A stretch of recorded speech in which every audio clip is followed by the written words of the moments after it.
Hi everyone, I hope you've had a great week. Today we are going to walk through lessons 125 to 128. So let's get started. This week you're going to need your lessons manual, the student worksheet book, the math card games manual with the game cards, the fraction chart and the fraction pieces, and you will also need scissors and tape. Now scissors and tape is not included in the Right Start math materials. This week, your child is going to continue to learn about fractions. So let's get started by turning to lesson 125. Now, if your lesson manual was printed in 2019 or before, there is a correction for this lesson. So you're going to want to make sure you make those changes prior to teaching this lesson. Now for the warm-up, your child is going to do section 2 of warm-up practice practice sheet number 7. The answers are in the lesson manual. Once your child has completed that warm-up, then you're going to give them worksheet 87. Now, last week, one of the lessons, we worked through a couple word problems actually, where we split up one granola bar among a number of different children. This lesson, we are going to divide up more than one granola bar, figuratively speaking, of course, among a different number of children. So we're going to start by having your child cut out from worksheet 87, cut out these 3 strips. Now, take a note that each of these strips measures almost exactly this one hole. Now, mine is a little off. So when I worked with my kids, I just kind of, fudged it a little bit and kind of squished it over, and that was fine with my kids. If you have a very particular child, this may be a little bit more difficult for you, but you're just trying to get the gist of this. So once you go ahead and have your child cut those strips out, then you're going to want to tape them together like this. So you have 3 strips taped together, and that is going to represent our 3 granola bars. Once all of that is taken care of, then we're going to read problem number 1. Problem 1 says this: there are 3 granola bars to be split equally among 4 friends. How many fourths does each friend get? Now, to find out how much each friend gets, we are going to take this long strip. So we have 3 granola bars. Make sure that they understand that this represents a granola bar. 1, 2, and then 3 granola bars. And then we're going to fold it in half. And then we're going to fold it in half again. And then we are going to use our fraction pieces, fourths, and we're going to measure this. And we're going to find out that this piece measures, if I can get them, 3/4, like that. Okay, so that's proof number 1. Now, if you look on the top of the second page of the lesson, you're going to see that your child is going to unfold each these pieces, and you're going to see each granola bar, right? So this is one granola bar, another granola bar, and another granola bar. And with one of these granola bars, you're going to see this fold. Each child is not going to get an entire granola bar, but a portion of the granola bar, right? And again, you can measure this if you'd like, to help the child. The lesson manual doesn't say to do that, but I did this with my kids so they could just see that this is also divided into 3/4. And then right under that is a final proof for this activity, which is where you will take one of these strips of paper and you're going to fold it in half again. Actually, you're going to do this for all 3 of them. And then you're going to cut them out. So you have these small little strips of paper, each one measuring 1/4 if you were to look at the fraction chart. And then you're going to regroup them. So you take one granola bar, split it up into 4 pieces. You take another granola bar, split that one up into 4 pieces, and then the final granola bar and split that one up into 4 pieces. And, basically what I did with my kids is I would do one granola at a time, one granola bar at a time, or a strip of paper at a time. I would cut them up into strips like this, or my child would, and then I would give the kids, the friends, different names. So Brady, Logan, Parker, McKenna, and I would have a stack for each child. And then we would take another granola bar, split that, or cut that one up in fourths, and then give Brady another fourth, and so forth. So that each child then at the end had 3 of the 4th pieces. Then your child is going to do the same thing. If you look at the middle of the second page of the lesson, in this case, you're just going to kind of talk about one thing that I did also with the previous activity. It was I would always say 3 granola bars is divided into 4 people to kind of help them see over and over that 3 is divided by 4. So they can kind of get that fraction idea in their mind, 3 over 4. So in the middle of the second page of the lesson, once you've worked through that, then we're going to talk about 3 divided by 8.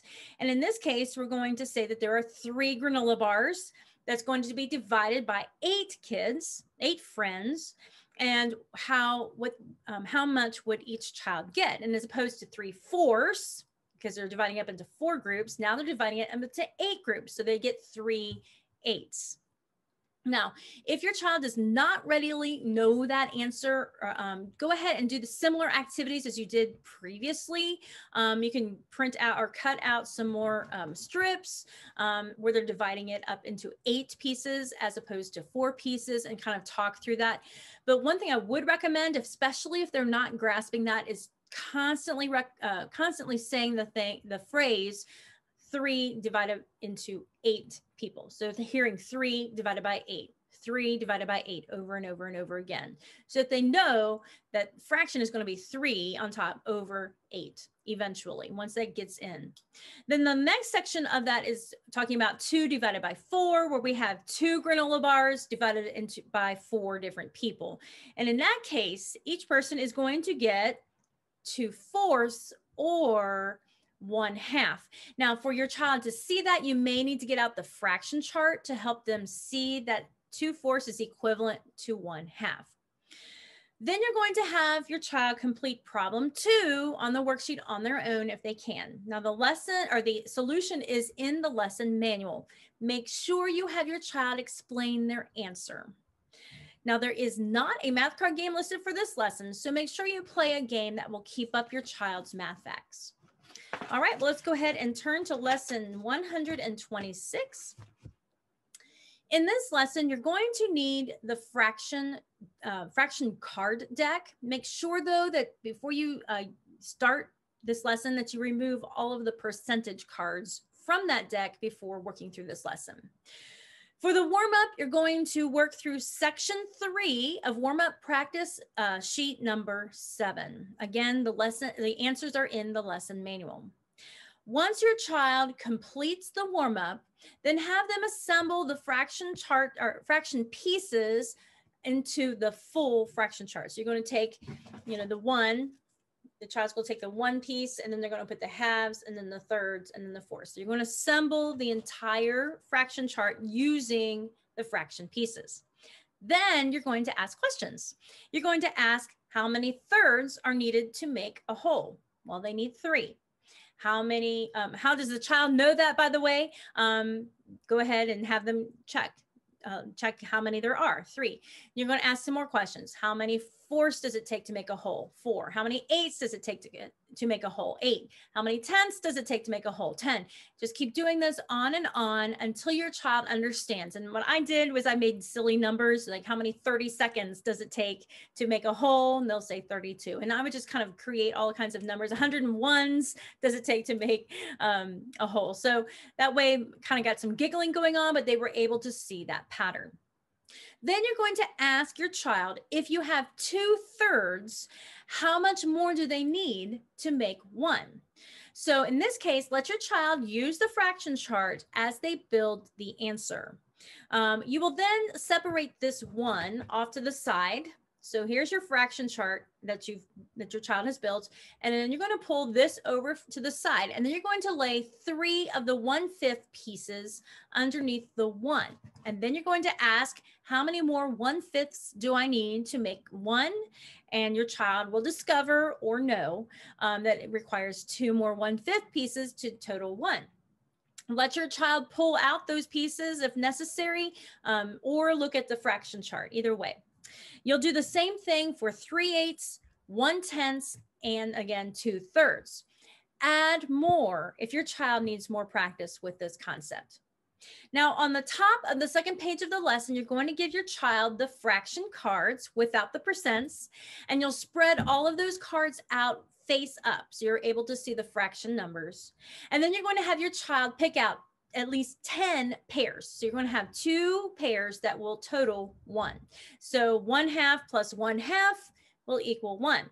Now make sure that they're picking out different pairs. They don't pick out all of the 1/2s to total 1. Make sure that they're coming up with 10 different pairs to total the whole. Tell them to be a little creative if they start to navigate toward the ones that they do know. Then you're going to play the game Concentrating on 1. Now this game has a blog that's called 2020 Summer Game Number 17, Concentrating on 1. Then you're going to have your child complete worksheet 86 on their own if they can. All right, well, let's go ahead and turn to lesson 127. Again, you're going to start by having your child complete the warm-up section 1 in warm-up practice sheet number 8. The answers are in the lesson manual. For this lesson, your child is going to build the partial fraction chart as shown in the middle of the first page of the lesson. They are only going to use the whole, the halves, the fourths, and the eighths. Then you're going to write on a whiteboard 1/2 plus 1/4 plus 1/4. And then you will talk to them about the difference between an expression and an equation. And all of that is listed at the very bottom of the first page of the lesson. You will then have your child calculate or use the fraction chart to find out how much 1/2 plus 1/4 plus 1/4 is, which is 1. Let them use the fraction chart. Fraction pieces are best because they can assemble them together however they want, and then they can measure them up next to the 1. On the top of the second page of the lesson, you're going to have your child put together combinations of fractions using only the 1/2, 1/4, and 1/8 pieces, where those pieces combined add together to total 1. And they're going to document that in their math journal. Now, the answers are in the lesson manual, but make sure that you let your child use the fraction pieces to get their own ideas. Try not to give any hints if you can, but you can tell them that there are 9 different combinations that might help them along the way. Now, if you find after a little bit of time, letting them kind of work through it a little bit, that they do need help, go ahead and guide them to one of the fractions. For example, if they're missing one of them where they're adding 1/4 plus 1/4 plus 1/4 plus 1/4 together, then go ahead and give them the 1/4 piece and say, okay, there's another one that uses the 1/4, and see if they can work from there. So just getting them a starter and then let them finish. Now look at the middle of the second page of the lesson at the section called 2 fractions equaling 1. In this section, you're going to write 1 equals 2/8 plus something. And you're going to let your child solve this equation by using the fraction chart if necessary. Now, if your child doesn't need it, great, move on. They don't have to use the fraction chart if they know it. A lot of kids will need to use the fraction chart, and that's perfectly fine. Then you're going to have your child find other fractions that they add together that will total 1, but they can only use 2 fractions. Now, there are 12 solutions for this section, and they are listed in the lesson manual. The difference, besides just the 2 fractions, is that they can have a number besides just 1 in the numerator. So, for example, you can have 2/4 plus 4/8. Again, try not to give any hints. Let your child work it out if they can. Now, if they do hit a wall, you can give them general hints such as the denominators do not need to be the same if you're adding them together, or the numerator does not need to be a 1, those kind of hints along the way. There is not a math card game listed for this lesson, so you're going to want to pick a game that's going to keep up your child's math facts. All right, well, let's go ahead and turn to lesson 128.